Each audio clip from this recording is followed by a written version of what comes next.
Hoje nós estamos acompanhando também as eleições de meio de mandato dos Estados Unidos, que pode renovar a maior parte das cadeiras do parlamento americano. As pesquisas indicam que os democratas, o partido do presidente Joe Biden, devem deixar de ser maioria na Câmara, o que pode atrapalhar os planos do presidente nos últimos 2 anos de mandato. Então, sobre a importância dessa eleição, a gente conversa agora com o analista político e editor-chefe da revista America's Quarterly, Brian Winter. Brian, seja muito bem-vindo. É um prazer falar contigo. Eu queria entender quais são os problemas que podem aparecer nesse restinho de mandato para Joe Biden com a minoria das cadeiras ali no Congresso ou também com a possibilidade do Senado ter uma alteração muito grande.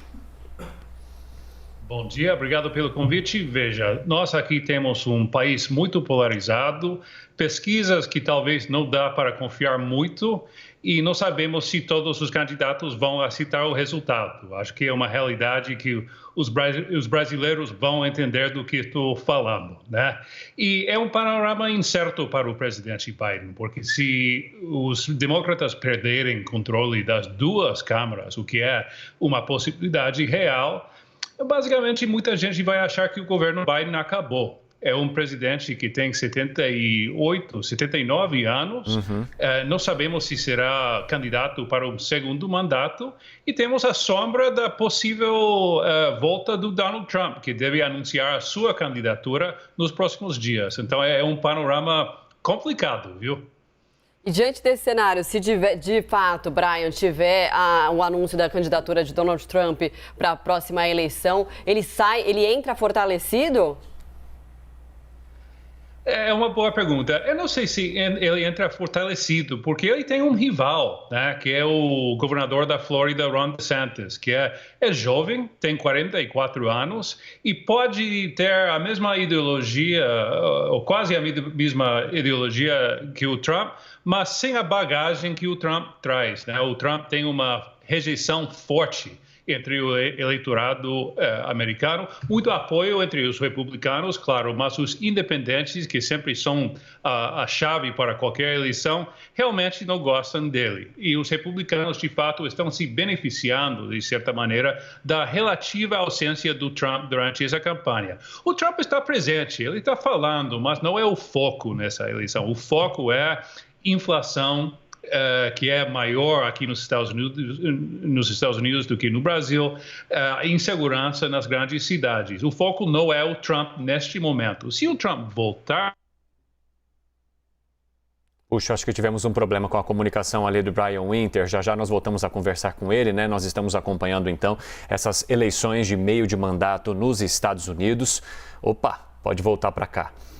Inclusive com a possibilidade da maioria do Congresso se tornar conservadora, se tornar republicana, o que poderia prejudicar projetos que Joe Biden queira discutir nesse resto de mandato, nesses 2 anos, e ampliando inclusive a possibilidade de Donald Trump voltar ao poder, embora haja opositores ali dentro do próprio partido que possam então desidratar essa possibilidade até lá. Voltamos a falar com Brian Winter. Retomamos a comunicação com você. Desculpa, Brian, e eu até queria acrescentar uma dúvida. Quais são as regiões que hoje oferecem maior risco para os democratas? Ou regiões em que a gente vai ter uma definição muito em cima do laço, em que essa divisão, essa polarização realmente aparece de uma forma muito clara na fotografia desses locais? É outra boa pergunta. Eu não confio tanto nas pesquisas, porque todas as campanhas, todas as eleições a nível estadual, tivemos problemas nos últimos anos, geralmente subestimando o apoio que ele teria, que o republicano, o conservador, teria. Mas essa eleição, a possibilidade é real de que os democratas apanhem a nível nacional. Inclusive aqui no meu estado, aqui em Nova York, que é sempre democrata, há 20 anos que é governado pelos democratas, tem a possibilidade, pelo menos, de uma vitória dos republicanos hoje, o que parecia impensável há 2 meses. Mas aqui também os 2 temas, né? Inflação e insegurança, com o crime realmente crescendo, não só na cidade de Nova York, sino em outras cidades do estado também. Então, temos uma ampla possibilidade de realmente uma grande derrota para os democratas hoje. Vamos ver. Brian, você viu algum tipo de erro na comunicação da campanha do Partido dos Democratas, por exemplo, em focar nessa defesa da democracia, do aborto, enquanto os republicanos focaram em questões mais essenciais, né, para os americanos, que é a segurança e a economia? Eu não sei se foi um erro. Há 2 meses parecia mesmo que o aborto ia ser o tema principal dessa campanha.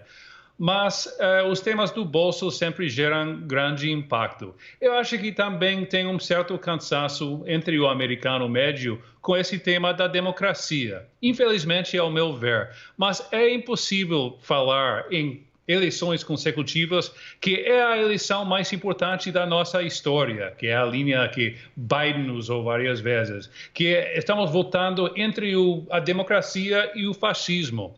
Pode ser até verdade em alguns casos, não todos. Mas o eleitor cansa, não pode manter uma mobilização constante. Isso traz lições para outros países do mundo também, né? Chega um momento quando esse papo, esse discurso realmente cansa os eleitores e começam a pensar mais em temas da vida cotidiana deles, o que é lógico, né? Brian Winter, que é analista político, muito obrigado por conversar conosco. Eu agradeço aí a tua participação e a gente vai continuar discutindo esse assunto. Espero conversarmos em breve. Obrigado pelo convite. Até a próxima. Obrigada, Brian.